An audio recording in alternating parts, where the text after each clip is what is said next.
Vamos a Hechos 1, versículos 1 al 11. Dice así la Escritura. En el primer relato, estimado Teófilo, escribí acerca de todo lo que Jesús comenzó a hacer y a enseñar, hasta el día en que fue recibido arriba en el cielo, después de que por el Espíritu Santo Él había dado instrucciones a los apóstoles que había escogido.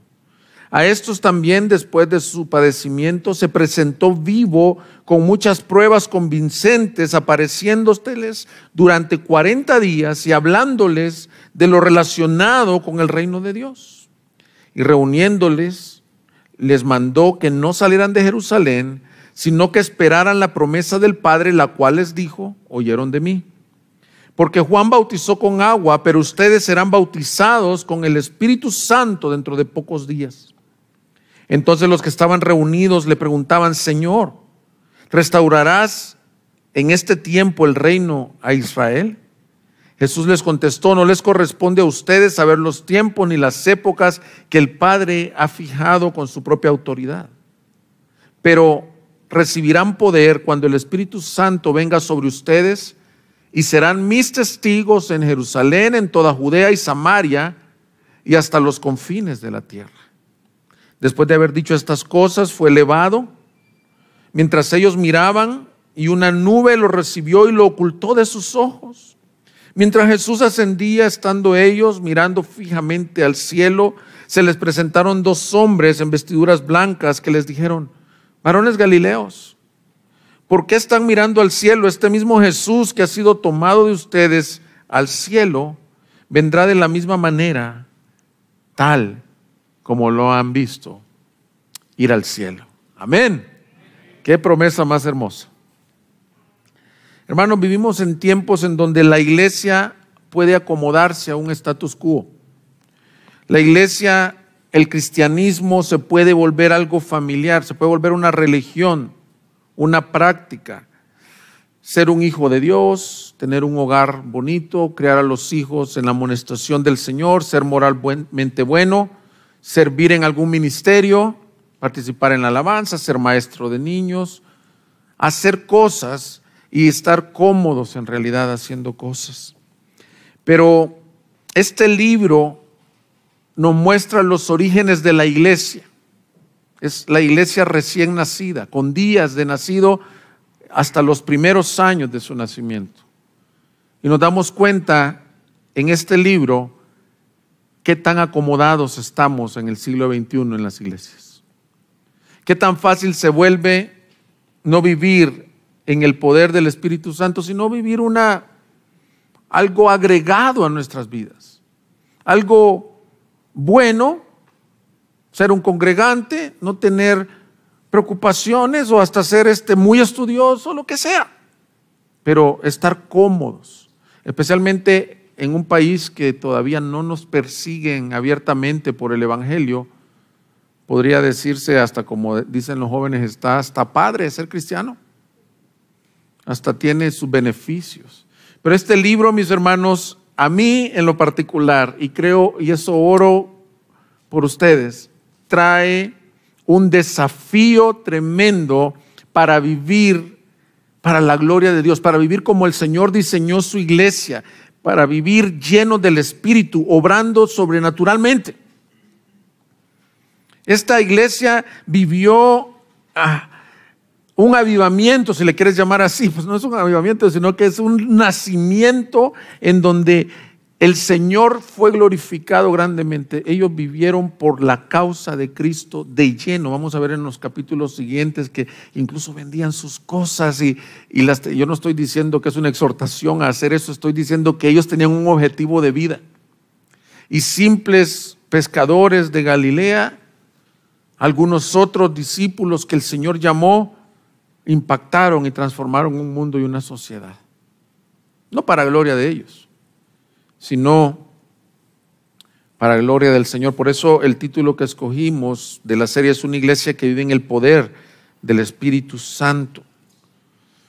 Mis hermanos, el libro fue escrito por Lucas. Aquí acaba de decir en el versículo 1 y 2 que este es el segundo tratado. El primer tratado es el Evangelio según San Lucas, como se conoce, y en ambos se los dirige a un hombre llamado Teófilo, que muchos se detienen a averiguar quién fue, qué significa, si fue un seudónimo. Creo que no es el énfasis de este pasaje, sino el contenido, el llamado que nos hace a ser testigos. Pero podemos saber que Teófilo era probablemente un dignatario. Por el nombre podemos saber que probablemente no era judío, sino que le estaba explicando a un gentil, a un griego, probablemente, no sabemos, a un romano, de qué se trata el Evangelio en Lucas, las obras, fíjate, la vida, obra, muerte, resurrección del Señor Jesús. Eso es Lucas. Y Hechos es la ascensión, obra del Cristo resucitado por medio de su Espíritu Santo en la iglesia. De eso trata. Y de cómo Él, voy a usar este término que yo sé que no es en español, pero empodera o llena de poder a sus discípulos para hacer su obra en la tierra. El libro se llama Los Hechos de los Apóstoles.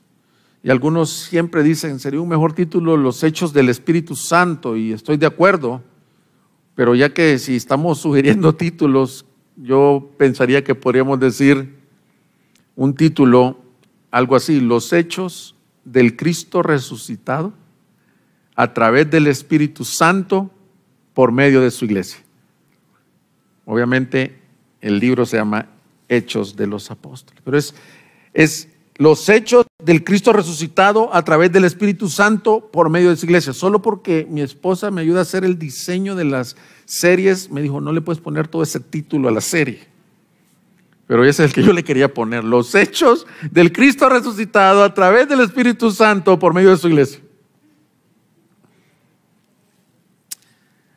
Con esto en mente, mis hermanos, quiero decirles que nuestro enfoque será ver a Cristo, su obra y cómo ésta afecta a la iglesia y al mundo hoy.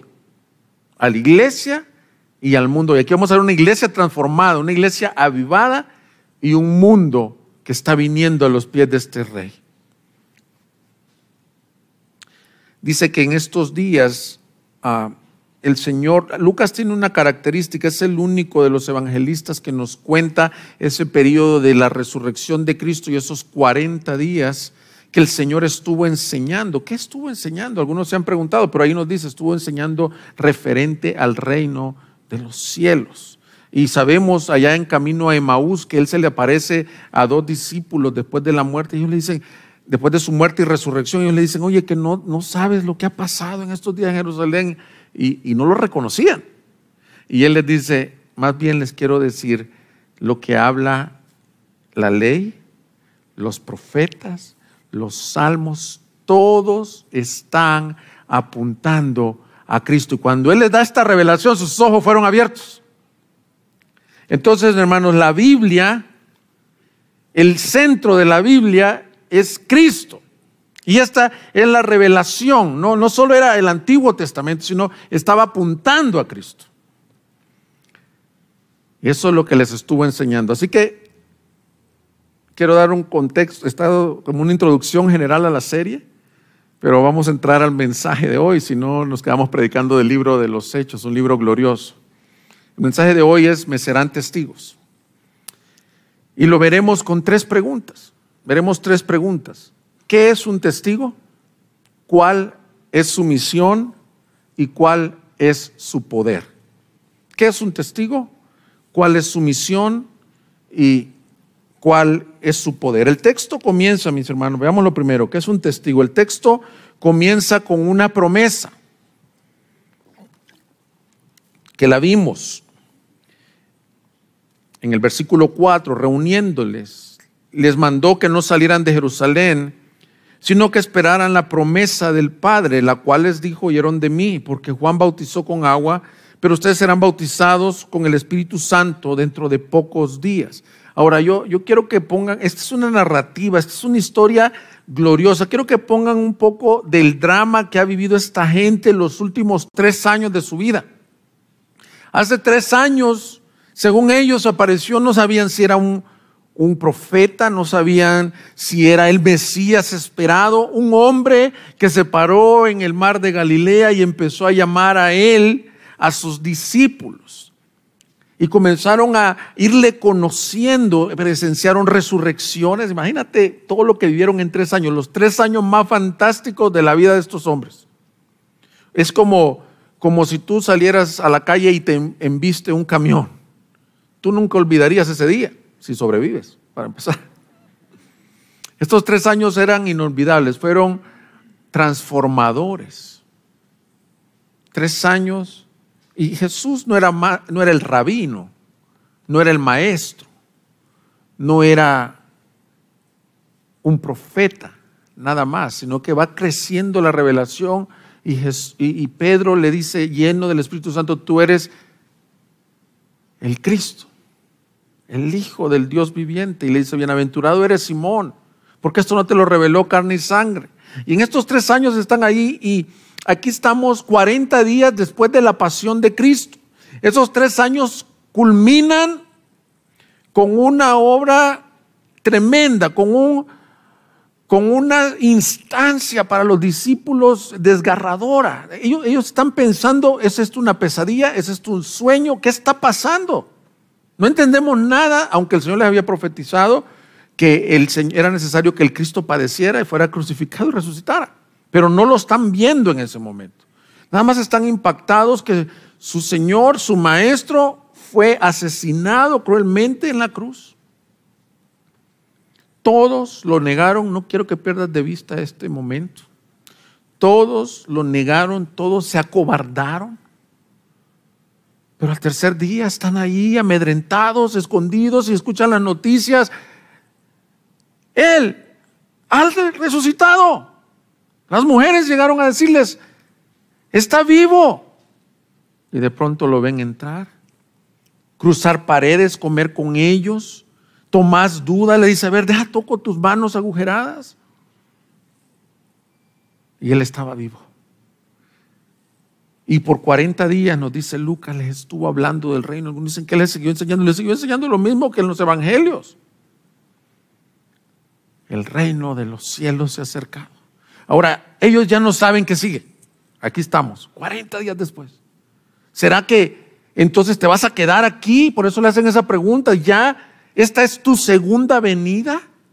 La primera fue en Belén, moriste, resucitaste, ya regresaste, ya vas a establecer el reino.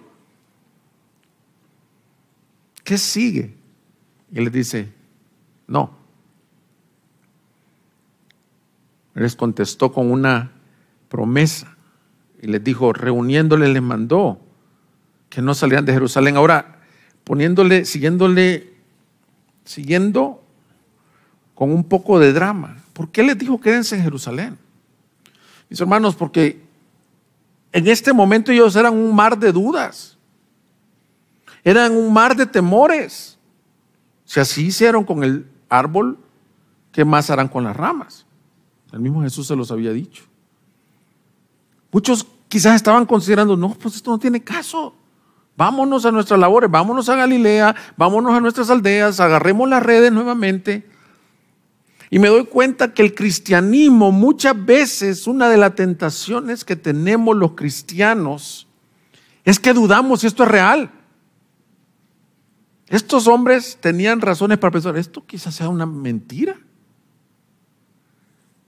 Me regreso, tiro la toalla. Y si fuéramos honestos, no les voy a pedir que levanten la mano, no sé cuántos de ustedes alguna vez han dicho, ¿será esto real?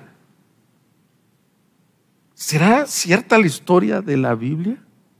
¿Jesús está resucitado o es un mito? ¿O es un cuento? Mejor me regreso. Y si tú estás así, dudando el día de hoy, yo te quiero decir que Cristo se quiere revelar a ti, te quiere decir, es real. Él vive. Él sigue vivo, mis hermanos. ¿Lo creen? ¿Cuántos han dudado? No levanten la mano. Pero cuando vengan esos momentos de incredulidad, el Señor les dice, quédense en Jerusalén, porque en pocos días vendrá esta promesa. Ahora, ¿qué tan pocos días fueron? 10 días después. 10 días después, el Señor derramó su Espíritu Santo sobre ellos, y lo veremos en las próximas predicaciones. Pero ellos no sabían a qué se refería. Algunos podrían decir, ¿a qué se refiere? Se refiere a que vamos a ver como una paloma, vamos a oír una voz audible. Ellos conocían el bautismo de Juan, y es lo que les está diciendo ahí en el versículo 4. Juan bautizó con agua, pero ustedes serán bautizados con el Espíritu Santo. La palabra bautismo quiere decir inmersión, sumergir a alguien. Les dice, va a haber una instancia en donde así como fueron bautizados en agua, algunos de ustedes, o como él fue bautizado en el Jordán, el Espíritu Santo los va a llenar, los va a cubrir. Había un entendimiento en el judío de cuando la gloria del Señor llegaba y descendía en el templo. Pero no sabían cómo iba a ser. Nomás les dijo fe. Y mira, vamos a decir en el día 9 antes de que esto pasara. Muchas veces nuestra fe es no creer a promesas que se nos ocurren a nosotros. El Señor me prometió que yo voy a tener una casa nueva. A lo mejor eso nunca te lo ha prometido. Pero lo que sí te puedo decir que las promesas que Él ha hecho en su palabra son en Él sí y en Él amén. Y se van a cumplir. Y las que ha dicho es que va a salvar a su iglesia, que va a guardar a los suyos para el día de su venida. Eso se va a cumplir. No sabemos cuándo. Pero aquí, 9 días, 10 días después pasó esto. La promesa, Él dice, yo ya se los había dicho, y se los dijo en Lucas 24, 46. Les dijo, así está escrito, que el Cristo padecerá y resucitará de entre los muertos al tercer día. Fíjate, ya les había dicho. Y que en su nombre se predicará el arrepentimiento para el perdón de los pecados a todas las naciones, comenzando desde Jerusalén. Ustedes son mis testigos de estas cosas. Ya les había dicho. Por tanto, yo enviaré sobre ustedes la promesa de mi Padre, pero ustedes permanezcan en la ciudad hasta que sean investidos con el poder de lo alto. Entonces, el texto comienza con la promesa de la investidura, del bautismo, del poder que trae el Espíritu Santo al cristiano. Ahora estamos contestando la primera pregunta, ¿qué es un testigo?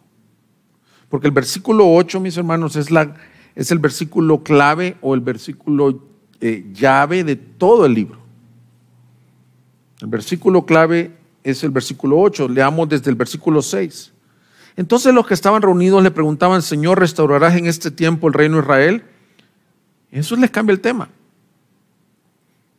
Ahorita no se enfoquen en lo del reino, sino enfóquense en esto. Jesús les contestó, no les corresponde a ustedes saber los tiempos ni las épocas que el Padre ha fijado con su propia autoridad, pero recibirán poder cuando el Espíritu Santo venga sobre ustedes y me serán testigos en Jerusalén, en toda Judea y Samaria y hasta los confines de la tierra. Esa palabra testigo, mis hermanos, que aparece en el versículo 8, pues es el título de nuestro mensaje y es en lo que quiero dedicar lo que sigue del mensaje. Que ese llamado que se les hizo a ellos sigue vigente para nosotros. Les decía que este versículo 8 es el versículo clave del libro. Incluso Lucas estructura el libro de esa forma. Un bosquejo del libro es así, mira, capítulos del 1 al 7 habla de la iglesia siendo testigo en Jerusalén. Si tú lees Hechos, que te lo recomendaría para esta serie, del 1 al 7 están siendo testigos en Jerusalén. De los capítulos 8 al 11, la iglesia está siendo testigo en Judea y Samaria. Y de los capítulos 12 al 28, la iglesia está siendo testigo hasta lo último de la tierra. A mí me impresiona cómo Lucas, inspirado por el Espíritu Santo, escribió en tal forma que lo hizo con esa intención. Vean cómo se está cumpliendo el versículo 1:8, les dice. Aquí en mi escrito, Teófilo, date cuenta que el evangelio comenzó en Jerusalén, luego en los capítulos 8 al 11, en Judea y Samaria, y de los 12 en adelante hasta lo último de la tierra. En los primeros capítulos vemos a los apóstoles principales que en ese tiempo estuvieron ahí, que era Pedro, Juan, Jacobo. Vemos a a Esteban, a los primeros diáconos, pero a partir del capítulo 8 hay una transición en donde el Señor los manda a los gentiles y muestra que el evangelio es para los samaritanos, para los gentiles, para los que ellos pensaban que no era el evangelio. Y finalmente el libro se enfoca en el ministerio del apóstol San Pablo. Pero este llamado a ser testigos, ¿qué es entonces? Porque no he respondido a la palabra. La palabra griega para testigo es martus, que de ahí se deriva la palabra en español para mártir. Ahora, la palabra mártir en español significa alguien que da su vida por una causa. Pero martus era una persona que había sido testigo presencial y valga la redundancia, con su palabra, o sea, testificaba de lo que había visto. Y por eso incluye lo del martirio, porque estaba dispuesto aún con su vida misma, dar su vida por eso que había visto. No podemos callar, dijo Pedro, lo veremos en el capítulo 4, no podemos dejar de hablar aquello que hemos visto. Un testigo, mis hermanos, es alguien que proclama en palabra y testimonio vivo a Cristo. Amén. Proclama en palabra y testimonio vivo. Es alguien que lo conoce. Y esto es muy fundamental para nuestro testimonio, mis hermanos. Muchos de nosotros no testificamos porque en realidad no le conocemos. Iglesia, esta serie nos va a poner un poco sobrios a evaluar muchas cosas. Muchos somos nada más congregantes o es la religión de nuestros papás.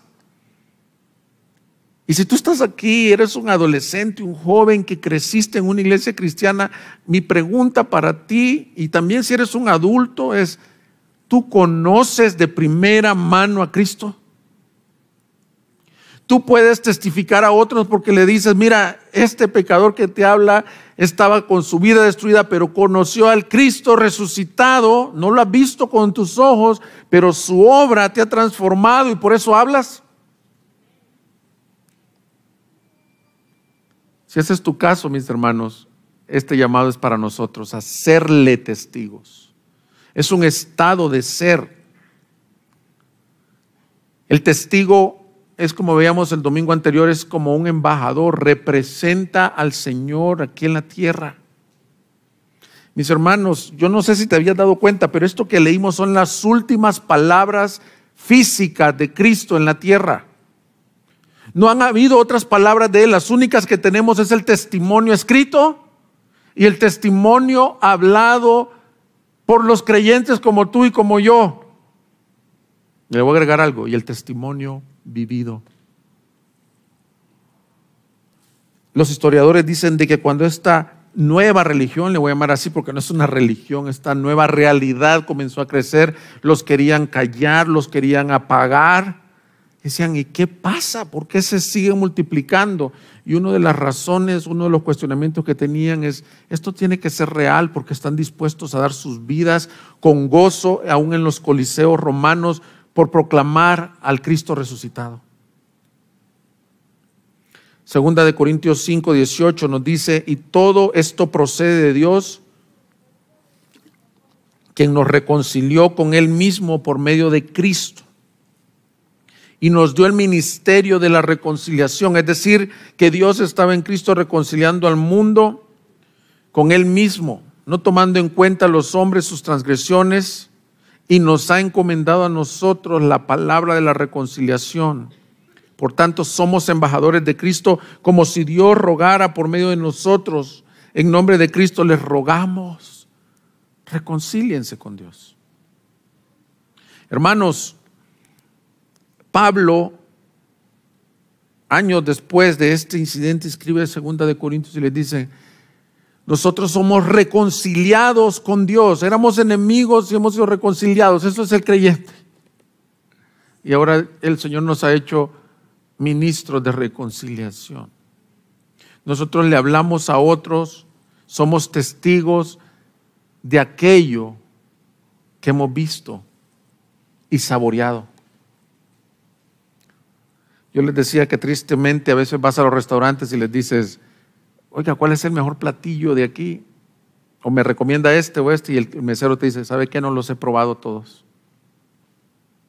Para ser testigo, tú necesitas haber probado a Cristo. Dice el Salmo, gustad y ved qué bueno es el Señor, dichoso el hombre que confía en Él.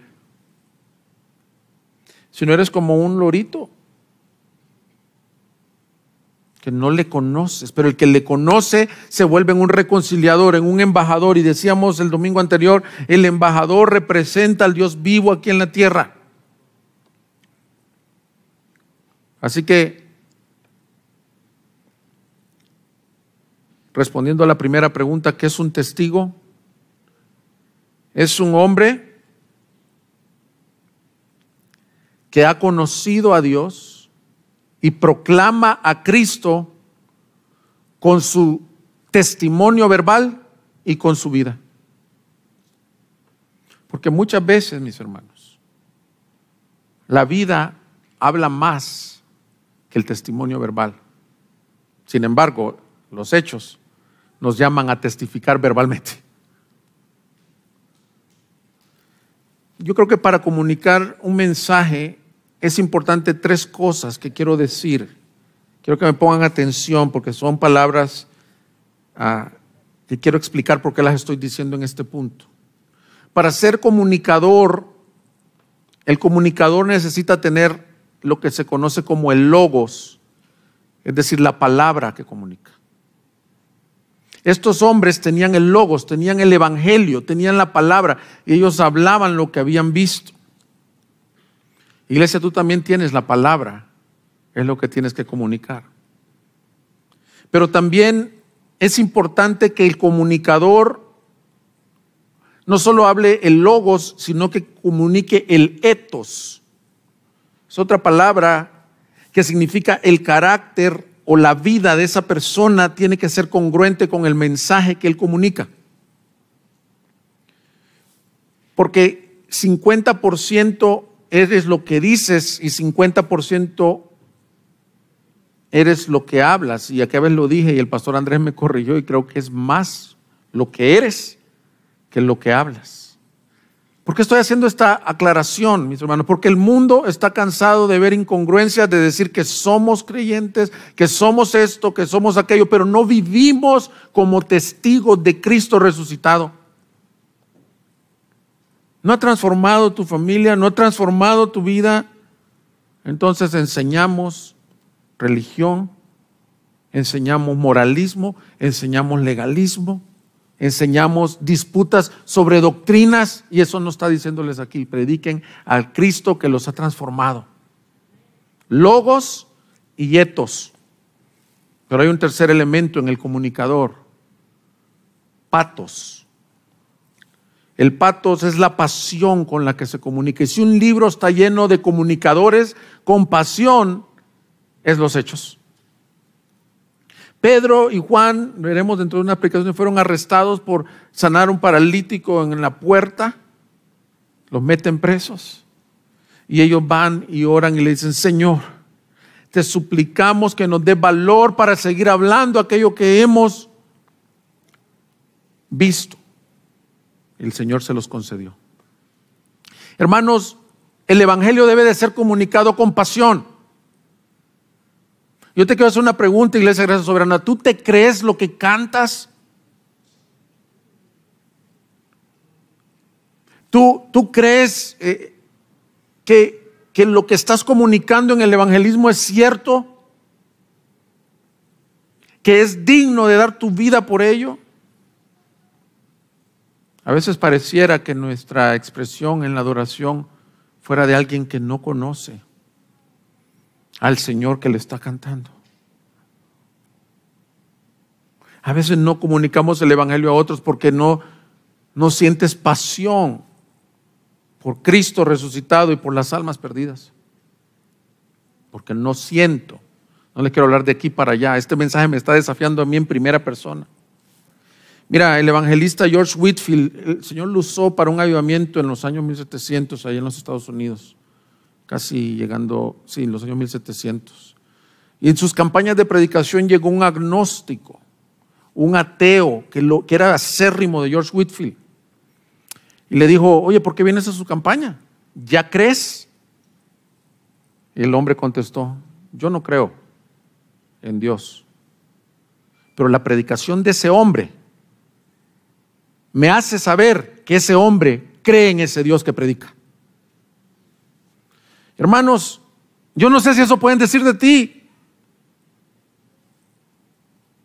Y yo por lo menos quiero que digan eso de mí como pastor. El pastor no le salen muy bien los mensajes, no le sabe mucho a la administración de una iglesia, pero por lo menos que digas, ese Señor que está hablando ahí, conoce y cree en ese Cristo resucitado. Ese es mi objetivo. Y por favor, músicos, adoradores, tú comunicas el evangelio con tus cantos, lo crees, lo vives. Usted es un coro, nomás ahí. En tu evangelismo estás urgido por las almas perdidas y les dice, es que mira cómo me transformó, es que Cristo viene pronto. Perdón, no los estoy exhortando ni regañando, estoy apasionado nomás. ¿Saben por qué? Porque yo no soy así. Porque a veces vemos las necesidades y no sentimos cómo debe de ser comunicado este mensaje. ¿Cuál es su misión? ¿Qué es un testigo? Un hombre que conoce a Cristo y proclama con palabra y vida. Segunda pregunta, ¿cuál es su misión? Su misión es predicar a este Cristo desde Jerusalén, Judea y Samaria hasta lo último de la tierra. Y quiero hacer un énfasis desde Jerusalén porque muchos comienzan diciendo, ay Señor, ahorita tengo una tremenda carga por ir a predicar allá a los que están en Ucrania. Pero nunca le has hablado, si eres una soltera, por ejemplo, y tienes un roommate, una compañera nunca le has hablado. Nunca le has hablado a tu esposo que no es creyente. Es bien fácil evangelizar entre cristianos, ¿no? Muchas veces me doy cuenta que es por nuestro temor a ser rechazados, por nuestro orgullo propio de que ya no me van a hablar. Pero aquí vemos en Hechos, vamos a darnos cuenta que a Pablo le dijeron, Pablo, tú estás loco ya. Las muchas palabras le dice, te han vuelto loco. Porque dijo Pablo mismo que en la sabiduría del mundo el ser creyente es insensatez. Pero él siguió hablando. Él siguió proclamando. Por eso es que cuando hay corrientes también de evangelismo dentro de las iglesias, imagínense qué tremendo eso.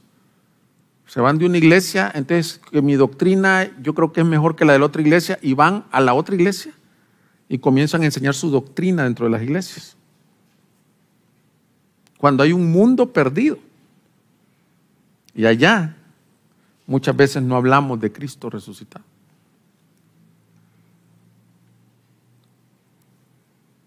¿Cuál es la misión? Empezar desde Jerusalén, seguir por Judea y Samaria, y lo estaremos viendo en el libro.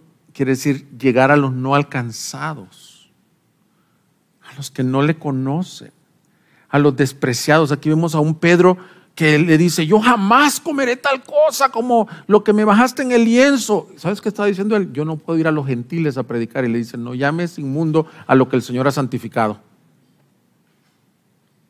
No llames inmundo a lo que el Señor ha santificado. Entonces sale y va a predicar a los gentiles. Para él Cornelio era inmundo. Para nosotros, ¿cuáles son los inmundos? ¿Crees que el Señor puede convertir a un homosexual? ¿O lo rechazarías? ¿Crees que el Señor quiere salvar a una persona, a un ex convicto? ¿A un adicto? ¿A uno con su matrimonio destruido? La palabra dice, esto eran todos ustedes. La misión es desde Jerusalén hasta los no alcanzados y los que nosotros pensamos que son despreciados. El tema principal del libro es ser testigos, proclamar el evangelio a toda criatura y en toda circunstancia. Dijo Hudson Taylor, la gran comisión no es una opción para ser considerada. No sé si las tienen, puse algunas notas a ver si las pueden poner arriba. La gran comisión no es una opción para ser considerada, sino un mandamiento para ser obedecido. Hudson Taylor fue un misionero en China. No es, tal vez yo tengo el llamado al evangelismo, tal vez no. No, el testigo habla de lo que Cristo ha hecho en su vida. Los apóstoles vivieron como testigos. Pedro, Juan murieron por la causa del evangelio. Pedro se dice que murió boca abajo. No está en la Biblia, no está en los Hechos. Es historia de que murió boca abajo, crucificado al revés, porque dijo, no soy digno de morir como mi Señor. De Pablo no sabemos, algunos dicen que decapitado. Pero lo que sí sabemos es que cuando iba a ser condenado en Hechos 26, le vamos a dar ¿cómo le dicen? Un spoiler del capítulo 26 de esta serie que está buenísima. Vámonos hasta el capítulo 26, adelántenle ahí por favor. Mira lo que había vivido Pablo, dice, así que habiendo recibido ayuda de Dios, continúo hasta este día, testificando tanto a pequeños como a grandes, no declarando más lo que los profetas y Moisés dijeron que sucedería, que el Cristo había de padecer y que por motivo de su resurrección entre los muertos, Él debía ser el primero en proclamar luz tanto al pueblo judío como a los gentiles. Pero yo tengo subrayado aquí en mi Biblia esto, hasta este día testificando tanto a grandes como a pequeños. Sigo predicando a niños, a perdidos. ¿Y saben qué, mis hermanos? Tuve que venir de rodillas y decir, mi vida no se comparan nada a cómo estos hombres vivieron. ¿Cuál es la misión entonces, mis hermanos? Vivir para la gloria de Cristo, proclamando el mensaje del evangelio a toda criatura. Y este pasaje me lleva a darme cuenta que tan distraídos estamos, iglesia. Estamos a veces viviendo una vida cómoda, ser buenos papás, como les dije, buenos cristianos, pertenecer a un ministerio, arreglar nuestras vidas.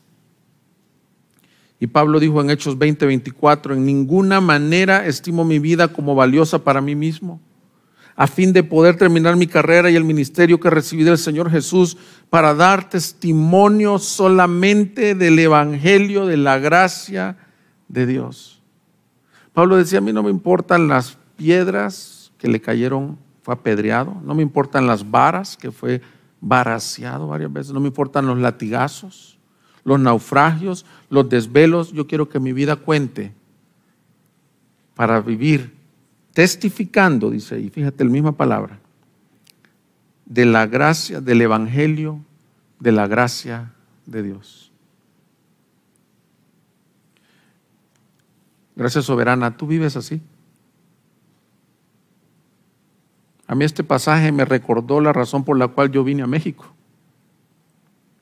A los que nos visitan, yo soy salvadoreño. Muchos salvadoreños migran por la situación que está en el país, migran por el sueño americano, algunos se quedan en México. Yo me recordaba, yo vine aquí para seguir la misión que Él me encomendó. Y es predicar a Cristo, a grandes y pequeños, a niños, a adultos. En mi posición, yo soy pastor, y lo tengo un poco fácil porque predico en un púlpito. Pero algunos de ustedes no son pastores, son empleados, son empresarios, son amas de casa, son estudiantes. ¿Esa es tu misión de vida? ¿Consideras tu vida más valiosa, tus sueños más valiosos o la misión de Cristo más valiosa? El pastor John Piper, yo lo cito, no lo idolatro, o sea, hombres pero es un hombre que conocemos los tres pastores de aquí, que es un hombre que predica la palabra y tiene una anécdota que me gusta mucho. Él dice que su papá era un evangelista y le regaló un cuadrito que puso él enfrente de su cama con un poema. A lo mejor se lo regalo a mi hijo. Dice que lo veía todas las noches ese cuadrito y decía algo así, esta es mi traducción, el poema está en inglés, pero dice: solo una vida y muy rápido pasará. Solo lo que hagamos por Cristo permanecerá. Y dice que esto lo inspiró a él a poder entender que la vida tiene un propósito. Y solo lo que hagamos por su gloria cuenta en realidad. Él predicó un mensaje muy bueno allá cerca del año 2000. Yo sé que algunos no habían ni nacido aquí, pero impactó a una generación y le tituló "No desperdicies tu vida". Y la tesis de ese mensaje era: desperdiciamos nuestra vida cuando vivimos para cosas que pueden ser ni siquiera pecaminosas. Pero si tú has visto a Cristo resucitado, tu misión es proclamarlo a toda criatura, mis hermanos. El Señor nos ayude a vivir por su causa. Quiero leerte una carta de el misionero Adoniram Judson. Adoniram Hudson se escribe, pero creo que se pronuncia Judson. Él fue misionero en la India y en Birmania. Y él hizo una carta a la que iba a ser su esposa. Bueno, no a su esposa, sino a su padre. Hermanos, si tú eres papá de una doncella y te llega esta carta, no te sientas mal si tú, como yo, dijeras: no te doy la mano de mi hija. Mira la forma en que este misionero pidió la mano de su hija. Señor, tengo que preguntar si usted puede consentir partir con su hija a principios de la próxima primavera, para ya no verla más en este mundo. Si puede consentir a salir de una tierra pagana y someternos a las penurias y sufrimientos de la vida de un misionero. Si puede consentir a exponerla a los peligros del mar, a la influencia fatal del clima del sur de la India, a cada tipo de necesidad y angustia, a la degradación, al insulto, a la persecución y tal vez a una muerte violenta.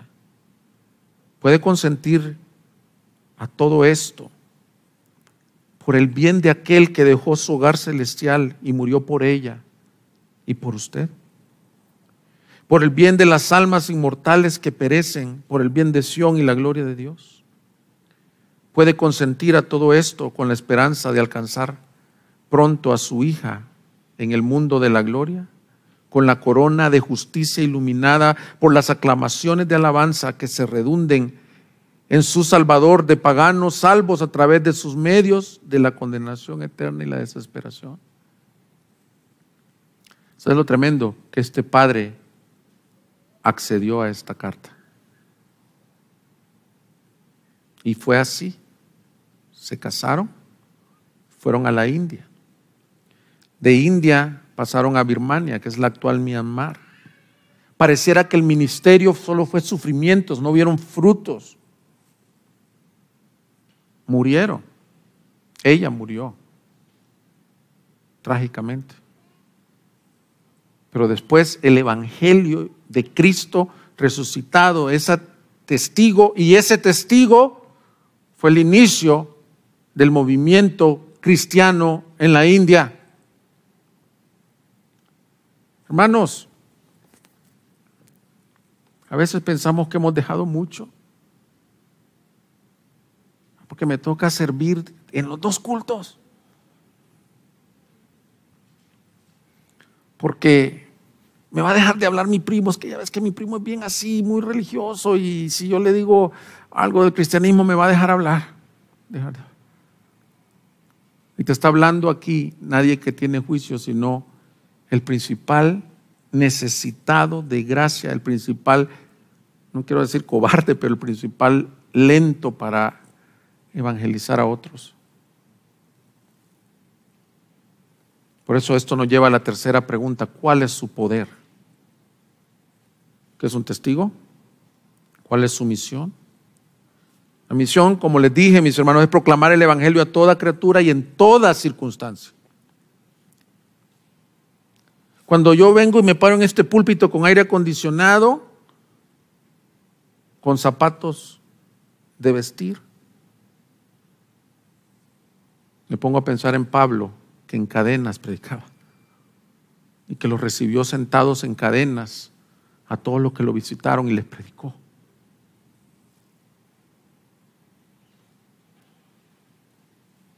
Ayer salimos ahí por el centro con mi esposa y estábamos viendo el Parque Rojo. Y le digo, vamos a traernos a los solteros. Aquí está lleno de gente en sábado en la tarde. Porque como les digo, es bien fácil a veces ser cristiano aquí en medio de nosotros.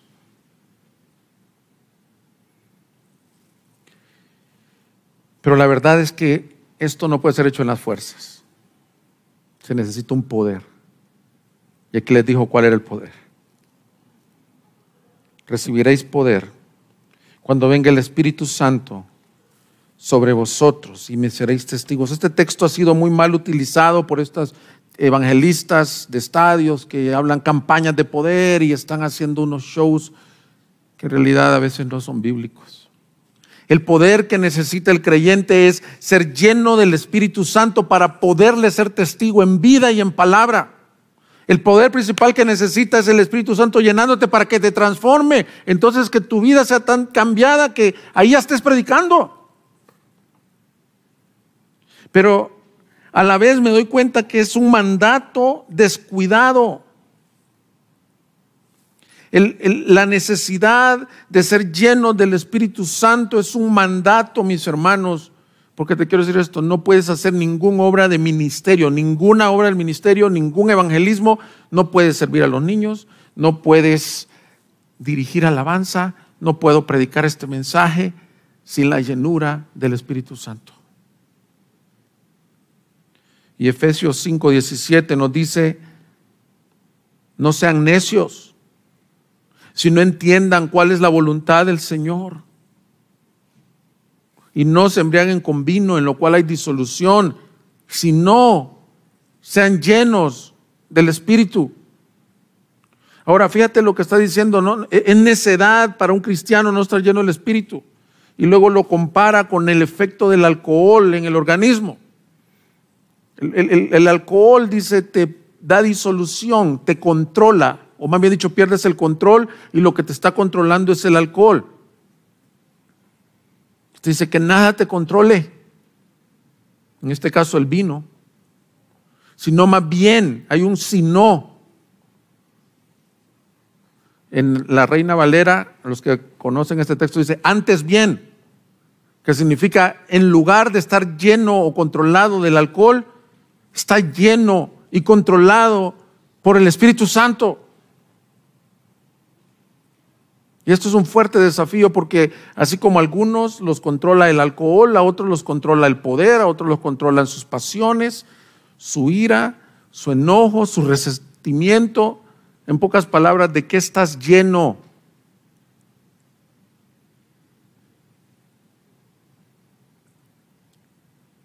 Ya saben ese experimento, ¿no? Que cuando tienes una botella de Coca-Cola, si la mueves y se te cae, ¿qué va a salir? Coca-Cola. Si yo tengo esta botella llena de agua y se me cae, ¿qué va a salir? Agua. Hermanos, lo que estoy diciendo es que necesitamos la llenura del Espíritu Santo, necesitamos el poder. Quiero que recuerdes que estos hombres 40 días antes habían estado en el pretorio, ahí siendo cuestionados, específicamente Pedro, y le dijo al Señor, me negarás 3 veces, Pedro. Y lo negó con alevosía y ventaja. Se hizo el no creyente. Habló como alguien que no era. Y dice Lucas 25:62, y saliendo fuera lloró amargamente. ¿Qué hizo la transformación para que 50 días después se pare a dar un mensaje, esté dispuesto a ir a la cárcel y se convierta en 3,000? No es que era valiente, no es que era un tremendo estadista, es que En Pentecostés, 50 días después de la venida del Señor, de la ascensión del Señor, de su muerte, perdón, fue derramado el Espíritu Santo en ellos y los transformó. El bautismo del Espíritu Santo, mis hermanos, es el poder que Él derrama sobre un cristiano para hacerle testigo en vida, en palabra, para obrar sobrenaturalmente. El pastor Ken Hughes tiene 80 años ahorita y escribió un comentario de los Hechos. Pero me gustó una ilustración que él da y dice que cuando él comenzó de pastor estaba joven, así como su servidor. No, creo que estaba más joven. Y le dieron el grupo de los solteros o los adolescentes: Daniel, Nelson, Juan Ramón, los que sirven con jóvenes. Dice que un día llegaban 4, otro 8, otro 6. Y iba a hablar con su equipo pastoral y le fue a decir: mira, no funciona. Estoy desanimado, no tengo los dones. Cada vez vienen menos. Entonces dice que antes de ir a hablar con el equipo pastoral, el Señor le puso: busca la llenura del Espíritu Santo con esos 4 jóvenes, con esos 6 jóvenes. Y empezaron a orar, a buscar: Señor, llénanos. Esos 4 jóvenes empezaron a predicar, a evangelizar. Y dice el hermano, en cuestión de 2 meses, esos 4 nos habíamos convertido en 120.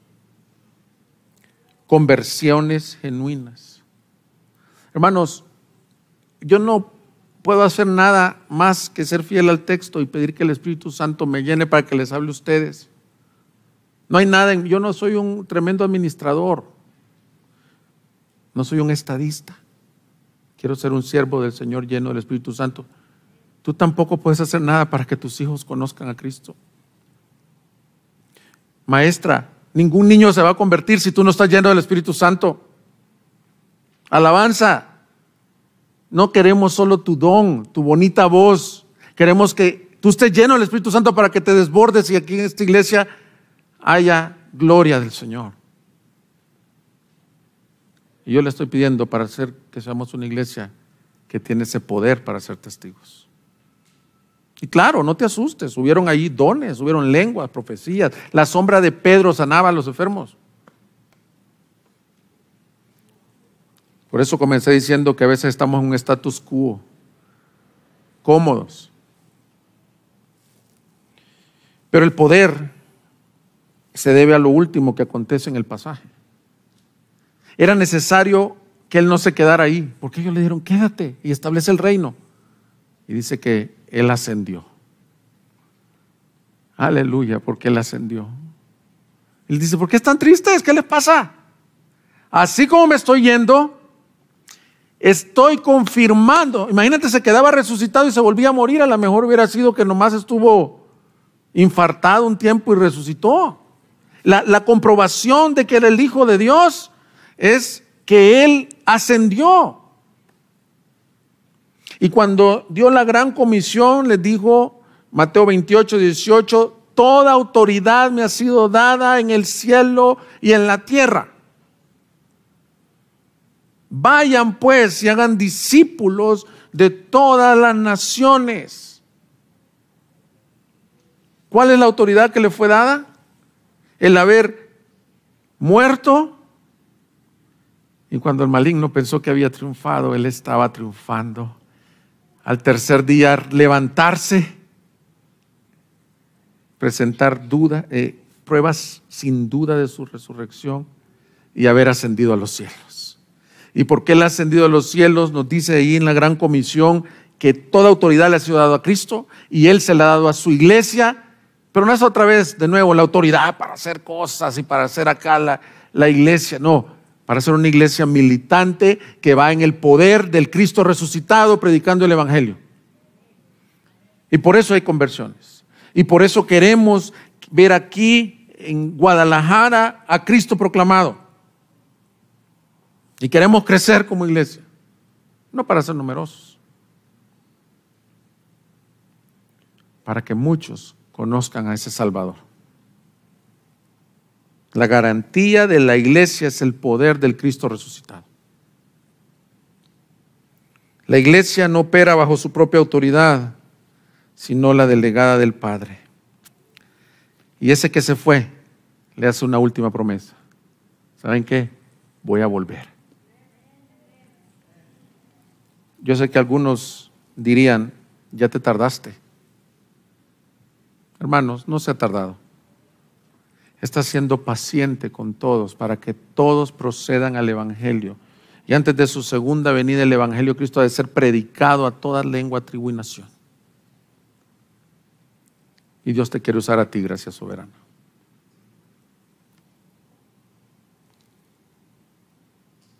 Esta despedida, aunque parece triste, es la despedida más gloriosa. Si prometió que les daría el Espíritu y en 10 días se los dio, promete que Él regresará. Muchos decimos, ya retarda. Yo no sé si faltan 9 días, mis hermanos. O 10. O 10 años. O 10 siglos. Pero cuando Él venga, dichoso el siervo que lo encuentre haciendo la voluntad de su Señor. Ponte de pie, iglesia, vamos a orar. Búsquenos en Facebook y YouTube como Iglesia Gracia Soberana Guadalajara y visita nuestra página de internet igsg.org.mx y disfruta de este y otros mensajes. Visítanos, estamos en Avenida San Luis Gonzaga, 5114, Zapopan, Jalisco, México. Estaremos felices de recibirte.